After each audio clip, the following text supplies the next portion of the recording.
تنويه. الحلقة دي عبارة عن جزئين، ده الجزء الثاني.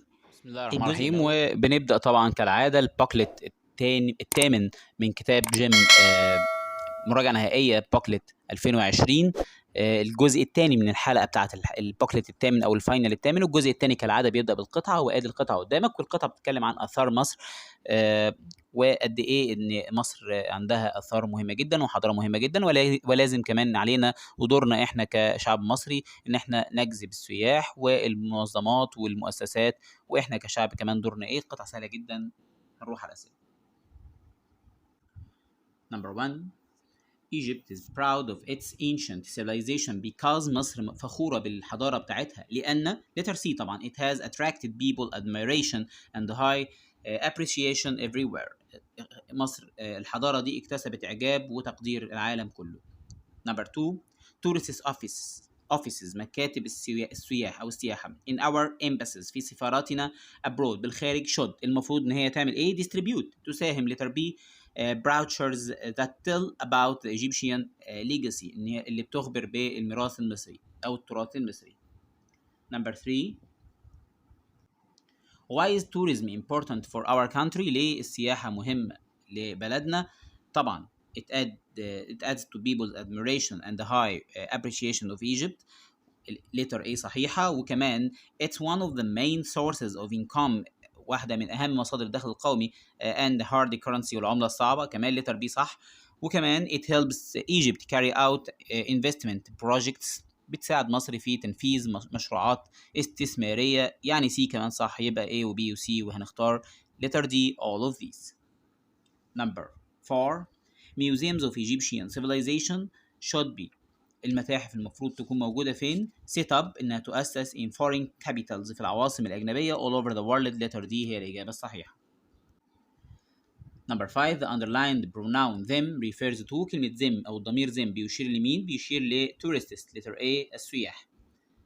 Number 6. Who do you think can help tourists feel that their stay is enjoyable؟ مين اللي يقدر أو باستطاعته إن هو يساعد السياح إنهم يشعروا ان اقامتهم في مصر ممتعه؟ يا ترى السلطات ولا البوليس ولا التورست اوفيسز ولا all of people او all people؟ هتبقى الاختيار الاجابه الصحيحه all people letter D. Number 7. How can tourists be good propaganda to attract more tourists to our country؟ ازاي السياح ممكن يبقوا هم في حد ذاتهم دعايه علشان يجذبوا سياح تانيين؟ الإجابة في القطعة مكتوب إيه؟ مكتوب when they are well treated لما بيتعاملوا كويس they will speak well of Egypt هيتكلموا كويس عن مصر. هنكتب طبعا الإجابات بعد ما نخلص إجابة الثلاث أسئلة. السؤال الثامن بيقول what should we do؟ ماذا يجب أن نفعل to attract more tourists لنجذب سياح أكتر to come to our country علشان يجوا بلدنا؟ tourist offices طبعا هو اللي عليها الدور كبير. مكاتب السياحة should distribute well prepared booklets that contain exciting information about Egypt. مكاتب السياحة يجب أن تساهم في عمل بوكليتس وزي كده دعاية، ورق دعاية بيحتوي على معلومات مثيرة وممتعة عن مصر. Number 9. Suggest a suitable title for the passage. اقترح لنا عنوان للباسج. ممكن نقول Egypt's tourism أو Egypt's civilization حضارة مصر.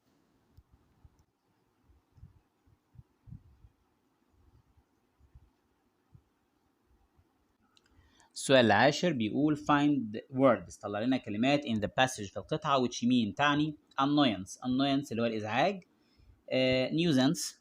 nuisance اللي هي موجودة في القطعة معناها المضايقة أو الإزعاج. تاني كلمة ممكن نكون عايزينها heritage اللي هو الميراث أو التراث. أكيد في القطعة فيه كلمة legacy التراث أو الميراث.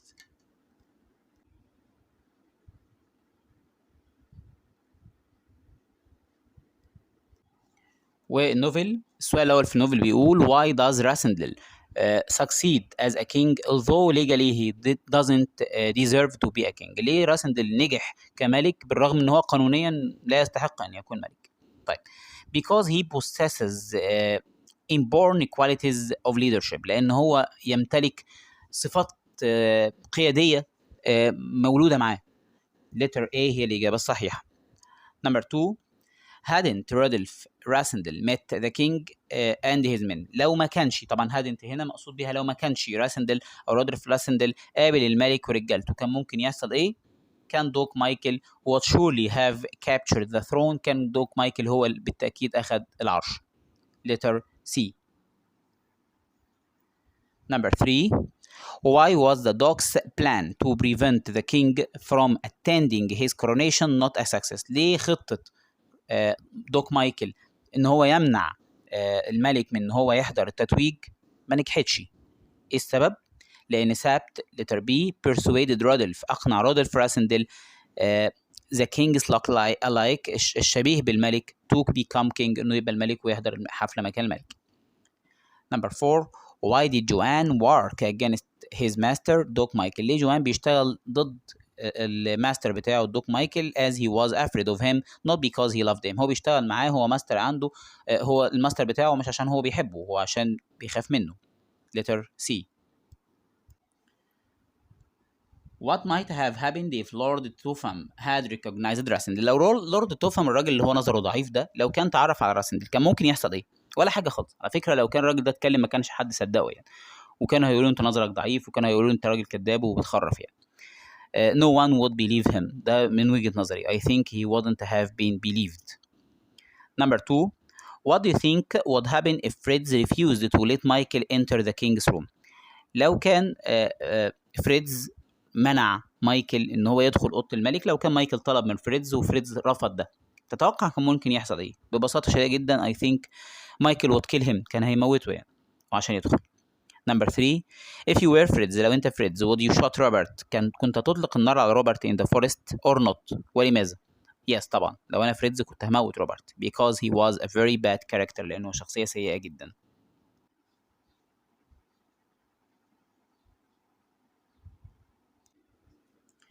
وصلنا مع بعض للديالوج، وبيقول مستر حسام is at the bank، في البنك، و a clerk is trying to help him، وفي موظف بيحاول يساعده. welcome، الكليرك طبعا بيقول welcome to our bank how can I help you؟ ازاي اقدر اساعدك؟ فمستر حسام رد عليه بكلام مش سؤال، فالموظف قال له what kind of account؟ ايه نوع الحساب؟ would you like to open؟ اللي حابب حضرتك تفتحه a saving account or checking account؟ فسأله حسام سؤال، فقال له a checking account is designed to use for everyone transactions, yet the money in the saving account is meant to stay in the account and earn interest over time. بيوضح له الفرق ما بين التشيكينج اكاونت والسيفنج اكاونت. يبقى اكيد السؤال كان الفرق ما بينهم. what is the difference between them؟ مستر حسام قال له I see، تمام، وصلت كده المعلومه. actually I want to apply for a credit card، انا عايز اعمل credit card، that's why I need an account، عشان كده عايز اعمل account. فراح رد عليه الموظف بكلام، فقال له a checking account right، ماشي تمام خلاص a checking account. يبقى الراجل الموظف بيقول له كده يبقى انت عايز تفتح a checking account، فحسام قال له ماشي checking account right what can I do؟ اعمل ايه بقى؟ سأله سؤال الكليرك، فقال له شور بالتأكيد، يبقى هو اكيد كان طلب، وبعدين قال له شور بالتأكيد here is the form، ادي الاستمارة اتفضل، يبقى اكيد بيطلب منه انه يملى استمارة. سأله سؤال الموظف، فرد عليه قال له I'd like to deposit 10,000 pounds، عايز اودع 10,000 جنيه. when can I receive my credit card؟ امتى بقى ممكن استلم الكريدت كارد بتاعي؟ رد عليه طبعا بالموعد، فقال له well I hoped to get it sooner than that، لا انا حابب ميعادي يبقى اسرع من كده شويه. الموظف قال له I'm afraid this isn't possible، لا ده مش ممكن خالص. it takes a week، بياخد اسبوع for the bank to issue it and another week، واسبوع كمان for delivery للتسلم. يبقى كده في اسبوعين. يبقى قال له هتاخد الفيزا بتاعتك او الكريدت بتاعك بعد اسبوعين. قال له it's all right thank you for او thanks for your help. قال له you are welcome.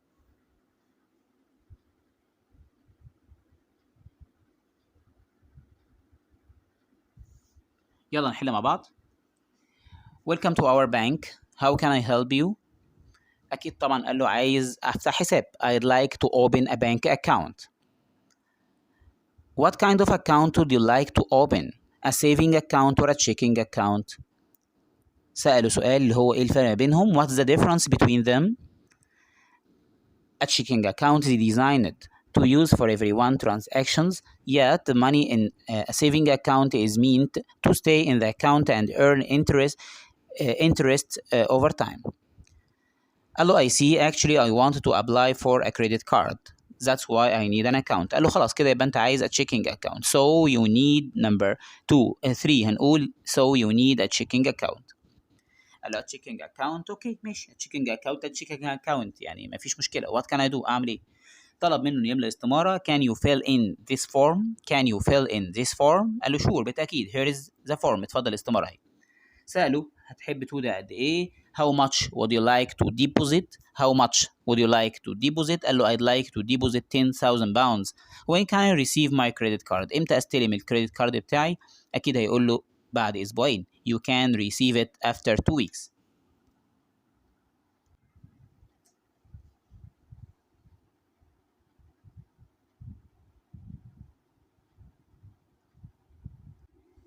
Translation: Being honest with everyone in our life helps you to get peace of mind, safety and security. Being يعني أن تكون honest، أن تكون صادق أو أن نكون صادقين with anyone مع الجميع in our life في حياتنا helps you هيساعدك، فهذا سيساعدنا أو سيساعدك to get peace of mind على الحصول على راحة البال and safety والسلامة أو الأمان and security والأمن. الترجمة الثانية: The way a person is brought up during childhood، الطريقة اللي بيتربى بيها الإنسان أثناء طفولته surely affects his behavior، بالتأكيد هتؤثر على حياته in his adulthood في مرحلة البلوغ. يبقى الطريقة التي يربى بها الشخص خلال فترة الطفولة تؤثر بالتأكيد على سلوكه في مرحلة البلوغ.